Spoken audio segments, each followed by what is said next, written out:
What if the mother of half the planet walks through Genesis unseen, her name erased, her story buried, yet her blood still pulses in millions today?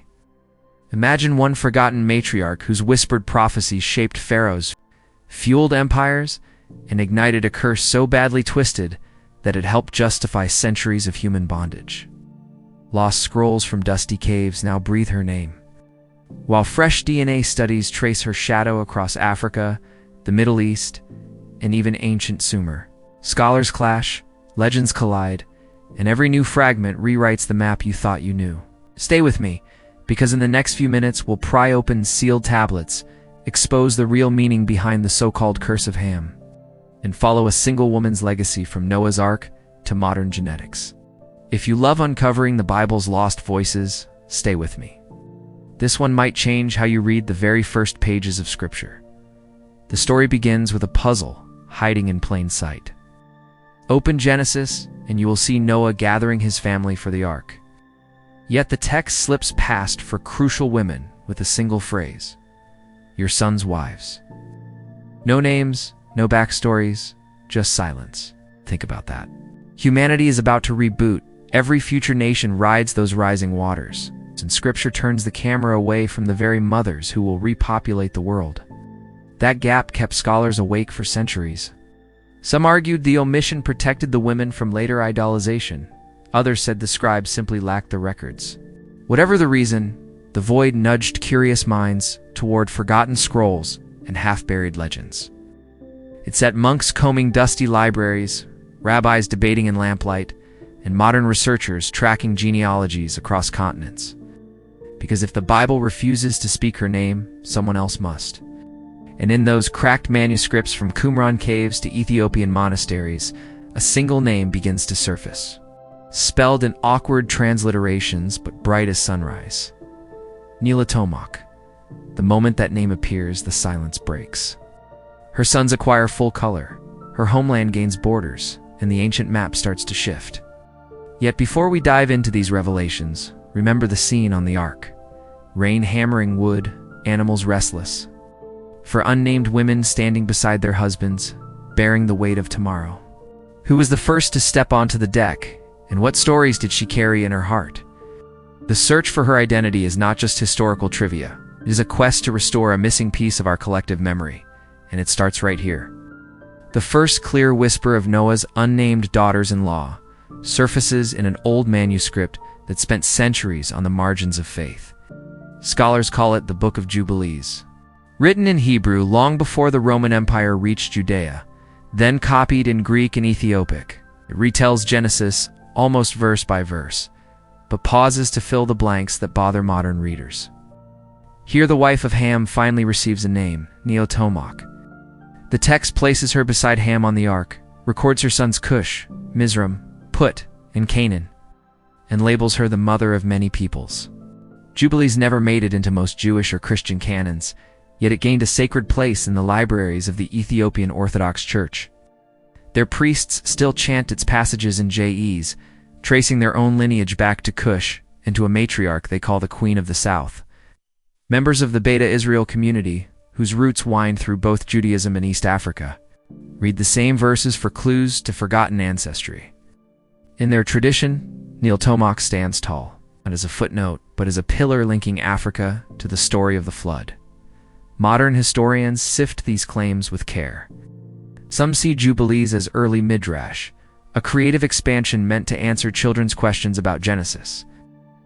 Others point to archaeological finds, Nubian pottery in Upper Egypt, Sumerian loanwords in ancient Sudan, and suggest the book preserves real memories of migration after the waters receded. Either way, the silence in Genesis is cracked open. A single name steps out from behind the curtain. Her arrival connects African and Near Eastern history, showing their branches of one family tree. In a moment, we will meet voices even stranger, prophetesses who claimed the flood could not drown their visions.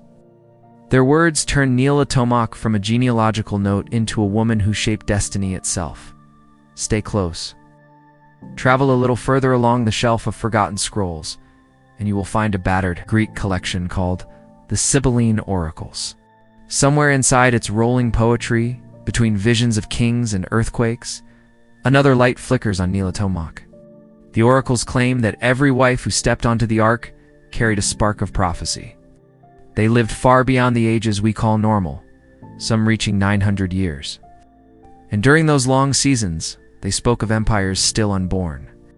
Naeltamauk appears there not only as Ham's partner, but as a voice that warned and promised in the same breath. One oracle describes her standing on a ridge of fresh volcanic rock, water still dripping from the receding seas, telling her sons that their descendants would build cities of red brick and carve gods from black stone. Later lines hint at darker visions. She sees traders chaining strangers on a sun-bleached shore and cries out against the cruelty, yet no one in her time can grasp the warning. Scholars debate whether the poem reflects an early memory of Nubian and Egyptian slavers, or if later editors poured their own shame into her mouth. Either way, the text hands her a moral weight missing from most flood legends. What matters for our journey is this. In the oracles, she refuses to fade into genealogies. She dreams aloud, challenges the violence of kings, and blesses tribes who will wander deserts under a hotter sun. The image feels almost cinematic, a lone matriarch on the edge of history, voice rolling like thunder over an empty plain. Next, we will watch her name twist and split as other translators wrestle for ownership, and a strange legend about an exploding clay oven sparks a brand new title for her. Keep watching. Centuries pass, languages shift, and Naeltamauk's story slips into fresh ink. Aramaic translators working on the Syriac Targum give her a new name, Nabu. They weave her into a curious tale that opens on what should have been an ordinary baking day. She is kneading dough while storm clouds crawl across the sky. The first raindrop hisses on the clay oven, then a rush of water surges from the cracks, dousing the fire and shattering the loaf. Startled, she shouts that the flood has begun. In an earlier command, God had warned Noah to strike down whoever first announced the rising waters, perhaps to stop panic from spreading. Now that order hangs in the balance, because the one who speaks is no stranger but Noah's own daughter-in-law. According to the legend, God rescinds the decree in mercy, sparing Nabu and allowing all three couples to climb aboard alive. A later Christian writer, often identified as Hippolytus, repeats the story but changes her name again. It's time to edit Nabu. Each retelling tweaks a detail. Yet the same heartbeat remains. A woman notices the first sign of judgment, raises her voice, and the course of divine command bends around her. Why do scribes keep renaming her? Some scholars think each community wanted to claim the matriarch as its own, wrapping regional phonetics around her syllables. Others see an attempt to signal new theological themes. Tzedek means justice in Hebrew, hinting that Ham's wife embodies a moral warning even before the law of Moses is born. What matters for us is that her courage in front of a broken oven echoes down the corridor of texts. She is no silent passenger on the ark. She shouts, she risks, she lives. When the floodwaters drained into newborn seas, Naeltamauk and Ham stepped onto muddy ground with 4 sons at their heels. Each boy carried a fragment of her voice, and soon those fragments echoed across whole landscapes. Kush moved south into the valley that would later be called Nubia. His children mastered the Nile's second cataract, traded gold for incense, and carved lion-headed gods into temple walls. Even today, pottery shards near ancient Kerma bear symbols, scholars link to that first post-flood clan. Mizraim walked north, following the wide curve of the river until marsh and desert met.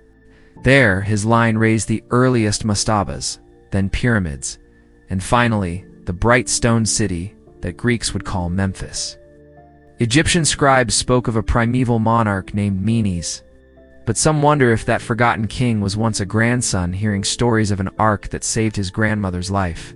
Put drifted west toward the Mediterranean's edge. His descendants blended with seafarers and shepherds, spreading across the Maghreb in small confederations that later empires could never quite tame. Roman historians mention tribes with strange names and darker skin who claimed an origin beyond memory. The claim may circle back to Naeltamauk. Canaan stayed closer to the heartland, settling along the Levant's rough hills and fertile plains. From him grew walled city-states like Tyre and Sidon, homes to sailors who stitched the first alphabet and crossed the sea by starlight. Yet this same branch would clash with the children of Abraham for centuries, leaving a tension that still colors modern debates about land and promise. One grandchild stands apart. Nimrod, born of Kush, pushed east into the flat earth between the Tigris and Euphrates. He raised Babel, Akkad, and a tower that legend says scraped the clouds. Clay tablets from Mesopotamia list mighty hunters and early kings. Among them, historians catch glimpses of a figure whose courage sounds a lot like the matriarch who shouted at the oven. Through these lines, Naeltamauk's legacy stitched Africa, Arabia, and Mesopotamia into a single tapestry. Language families, shared myths, and even recent genetic studies hint that the strands still touch. Yet long after her name faded, later generations twisted one episode in her family's story into a weapon. In the next section, we will face the curse that was never meant for African peoples and see how misreading a single verse fueled centuries of cruelty. Keep listening. Not long after the ark rested, Genesis paints a troubling family scene. Noah plants a vineyard, drinks too much, and lies uncovered in his tent. Ham stumbles in, sees what he should not, and runs to tell his brothers. When Noah wakes, shame and anger spill together. He speaks a harsh sentence, but he does not aim it at Ham. He targets Canaan, Ham's youngest son. The words echo, "Cursed be Canaan, a servant of servants he shall be." Centuries later, readers forgot that the curse fell on one branch rooted in the Levant. Slave traders in Europe and the Americas twisted the story, insisting it marked every descendant of Ham, and by extension, every person of African heritage. The lie found pulpits, pamphlets, and legal codes. It marched beside ships, rattled chains, and offered a thin cloak of piety to raw greed. Yet the text itself never moves south of Canaan. It never points to Kush or Mizraim or Put. Archaeology, linguistic evidence, and the plain geography of Genesis link the cursed line to the Canaanite city-states that later battled Israel. Modern scholarship repeats this clarification with growing urgency. The Book of Deuteronomy, for example, forbids Israel from despising an Egyptian or an Edomite. Proof that ethnicity alone could not define divine favor or rejection. In the past 2 decades, theologians across Africa and the wider world have issued formal apologies for earlier sermons that misused the passage. Universities have revised study notes, and some churches now hold yearly services of remembrance for those enslaved under the weight of this misreading. The correction cannot erase the pain, but it can pull the poisonous root from future teaching. For Naeltamauk's many descendants, this matters. Her story carries enough real triumph and tragedy without borrowed shame. In the next section, we will follow new genetic studies and ancient trade routes that trace her children from Nubian deserts to DNA labs in Nairobi and Boston, revealing connections even she could not have imagined. New technology finally caught up with the old legends. A team in Nairobi scanned ancient teeth dug from a Kushite grave near the Fourth Cataract. Mitochondrial markers in those molars matched living families in Ethiopia, Sudan, and the coast of Yemen. Another lab in Boston compared genomes from Nubian mummies with data from present-day Nigerians and Somalis. The overlap was unmistakable. A faint but steady thread tracing back to one maternal line from the Nile Valley about 5,000 years ago. Archaeologists add the missing scenery. Rock inscriptions show trade caravans carrying ebony and incense from the Horn of Africa to Babylon's markets. Camel bones found beside Bronze Age wells mark a migration corridor that mirrors the genetic map. Linguists point to shared root words for river, lion, and hearth across Cushitic and Semitic tongues. Every discipline voices the same refrain in its own dialect. Naeltamauk's children kept walking. For people on the ground, these findings are more than data. A high school student in Asmara, once told that her heritage began with colonial borders, now sees herself written into a story as old as the flood. A pastor in Khartoum preaches from Genesis with a fresh tone, explaining that the matriarch who stepped off the ark might well have carried the same skin tone and hair texture as his congregation. Meanwhile, in Jerusalem, a scholar of Canaanite pottery studies the slipped red clay and wonders which distant cousin shaped the jug. Science cannot put a face on Naeltamauk, yet it keeps lighting up her footprint. Each new sequence links households across deserts, rivers, and uneasy political lines, reminding us that ancient bloodlines outlast modern walls. In our final section, we will gather these fragments, listen once more to the woman who warned of the flood, and ask what her revived voice means for us today. Picture the ark settling on its mountain perch, timbers creaking as the last puddles slip through the cracks. In the hush that follows, a woman steps onto solid earth. Behind her stretch months of darkness and pounding rain. Ahead lies a world scraped clean. Naeltamauk fills her lungs and speaks, not to carve a monument to herself, but to warn and to bless. Those words splintered into dozens of languages, carried on caravans and fishing boats, echoed in royal courts and desert camps. They sparked stories that drifted so far from their source, we almost lost her. Yet the silence is broken. Scrolls long dismissed as legend now lend her a name. Genetic strands trail across continents like footprints in wet sand. Historians untangle curses once twisted into chains. Together they paint the outline of a matriarch strong enough to brave the flood and brave obscurity. She stands for mothers whose names never made it into the official record. For cultures credited only in footnotes, for readers who wonder why their ancestors seem invisible. So what does her reclaimed voice ask of us? Perhaps this. Remember the forgotten, question the easy story, and refuse to let any people be labeled by someone else's shame. When we fill the gaps, we restore more than facts. We restore dignity. If a single hidden woman can shape rivers of history, imagine how many tales still lie beneath the sand, waiting for a patient eye and an open heart. Which unnamed figure in Scripture should we search for next? Drop a suggestion in the comments. Share this episode with anyone curious about the Bible's hidden gems. Naeltamauk's journey reminds us how many voices still wait beneath the dust. A nameless woman in Genesis grows into a mother of nations once we piece together broken scrolls, trade routes, and strands of DNA. Her courage rushes forward like the first rain that cracked her oven, daring us to listen when history falls silent. Thank you for spending these minutes searching the past with me, and for lending your voice to keep lost stories alive. See you in the next episode.